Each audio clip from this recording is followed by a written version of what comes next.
See this? 2 new surveys say that Western countries are the happiest places in the world. Except there's something very wrong here. Come and do a little investigation work with me. First, here's the news that the world sees. A pair of surveys have been published by major Western survey firms recently, one from Gallup and one from Ipsos.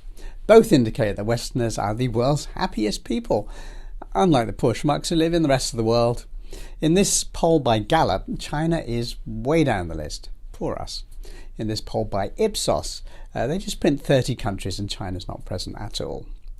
What miseries we are. That seems pretty much cut and dried, right? Except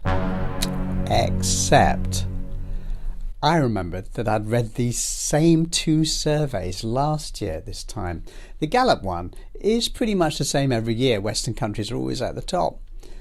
But the Ipsos one was very different. China last year was at number 1 with 91% of people feeling happy. Second was Saudi Arabia with 86%. The first Western country listed was in 3rd place, with the Netherlands scoring 85%. I even made a YouTube video about it. Here it is from a year ago.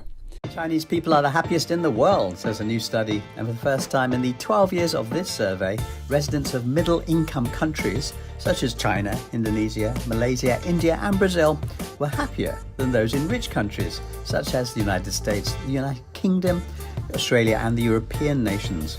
In China, 91% of people are rather happy or very happy, said the survey of 32 nations conducted by Ipsos, a research group in Paris. So how come China was number 1 last year but doesn't appear at all this year? That seem a bit odd to you? A close look at the data gives us a clue to what happened. Last year's Ipsos study was apparently a study of 32 countries, and this year's survey is a study of 30 countries.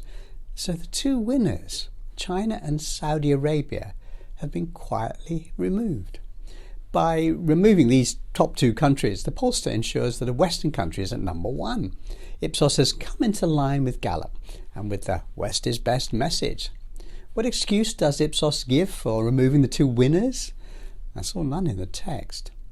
Even more curiously, the text deepens the mystery. We read that the survey did look at data from China. In the footnotes to this year's survey, there are clear references to data from China, but that country doesn't appear in the actual published results. Now, why would you print an international happiness survey and deliberately omit the 2 highest scoring countries? This year's announcement says that the Netherlands is once again the happiest country in the world this year. So that's directly telling the public that the Netherlands was also the happiest country in the world last year. But is it true? This is last year's survey. You can see it for yourself.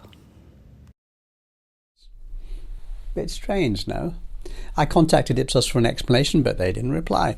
I think everybody knows that you can't trust the mainstream media when it comes to coverage of China. But when research firms start playing games with data, that's an additional worry. By all means, read whatever you like to keep yourself informed. But when you read about the places on the US adversaries list, like Hong Kong and mainland China, a little healthy skepticism is a good thing. Peace.